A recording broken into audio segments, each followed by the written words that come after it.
This is Steve, the Simple AZ drummer, and we got some good donut shop coffee here.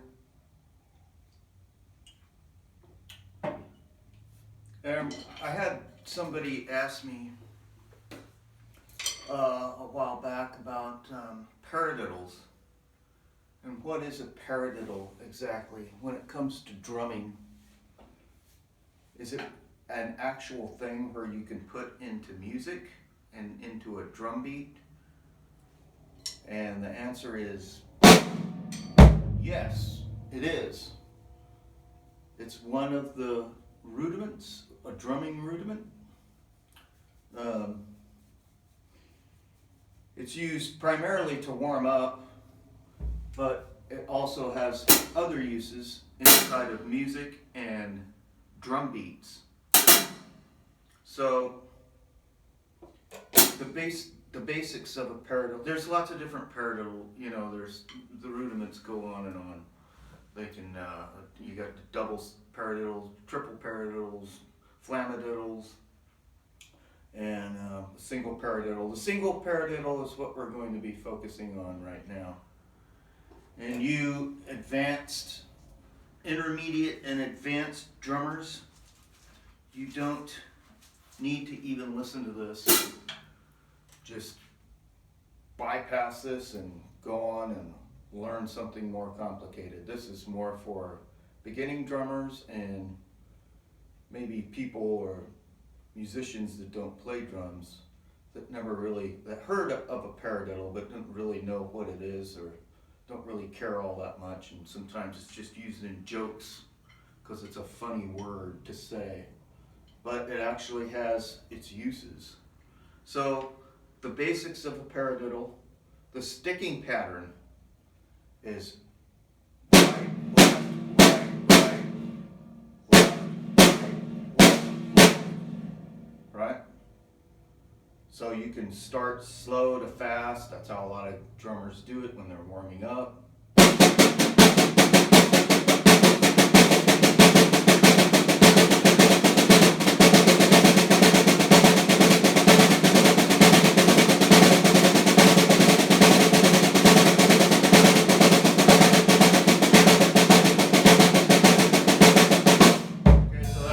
In an exercise context, but how do you work that into a beat and make it fit into music? So the other thing that you need to have a different approach to is you start playing the paradiddle on different surfaces.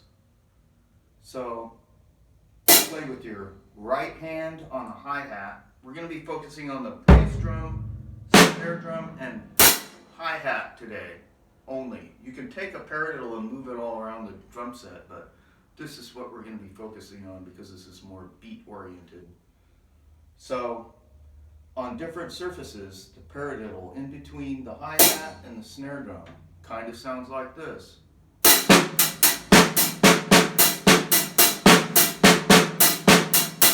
See that?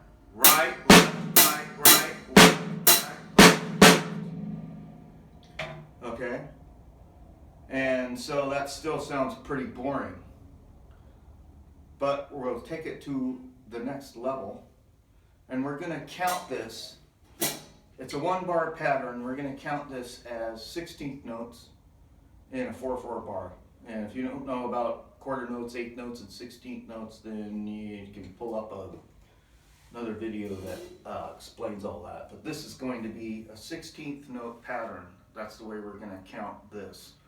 And each strike is going to be a 16th note. So the way we're going to count it is 1 E and a 2 E and a 3 E and a 4 E and a. Okay, so how we want to build a nice little pocket beat out of this is we want to make sure and start with our right hand to start the whole paradiddle exercise between the hi-hat and the snare.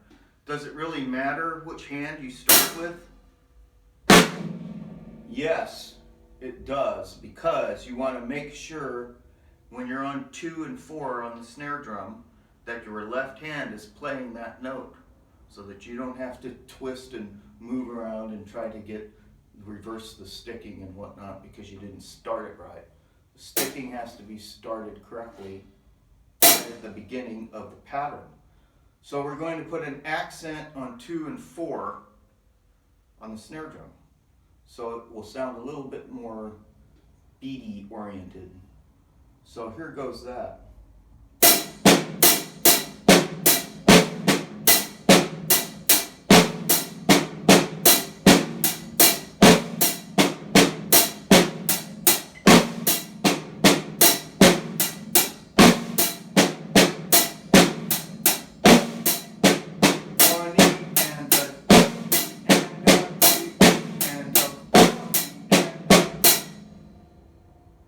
Okay, so that's kind of okay, pretty good.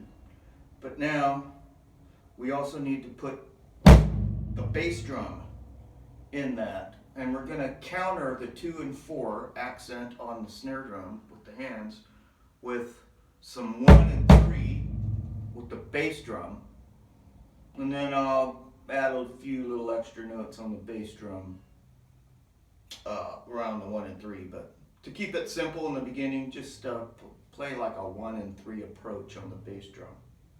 That usually works out pretty good. So with all of that together, this is kind of what it would sound like.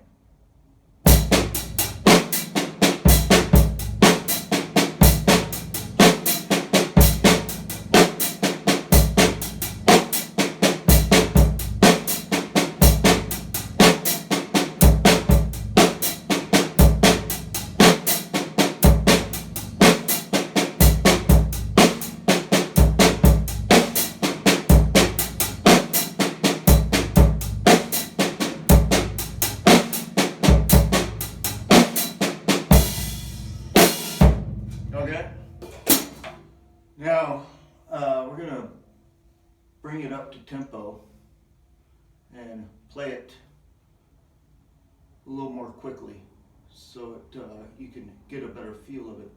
We're going to take this at about 106 beats per minute. Oh, and people, always use a metronome whenever you can. Keeps everything in time, everybody in check. Is it important? Yes, it's important. That's one of the first things a drummer should know and grasp and have in his brain is time and subdivision. So anyway, that's kind of another lesson for another day. So we're going to play this exercise around this tempo.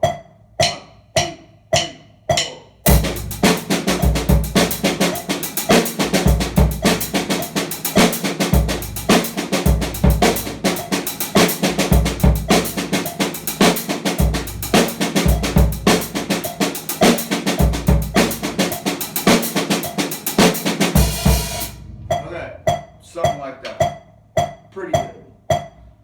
If you ever want to grasp and listen to something where this beat is applied almost verbatim, there's a great song called Peg by Steely Dan. You listen to Peg by Steely Dan. It's got a drummer on there named Rick Marotta. The song is very old. It's from the 70s, but it doesn't matter, it's timeless, and it uses that type of groove through the whole song. So, you know, the melody of the song is dun dun dun dun dun dun dun dun dun dun dun, and that beat is underneath that whole pattern.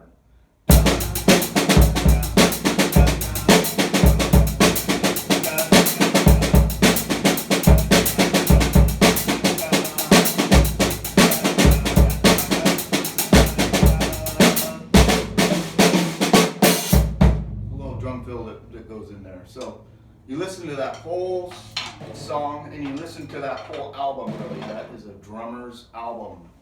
That's Asia by Steely Dan. There's lots of great drummers on that. Okay, hope this gives you some insight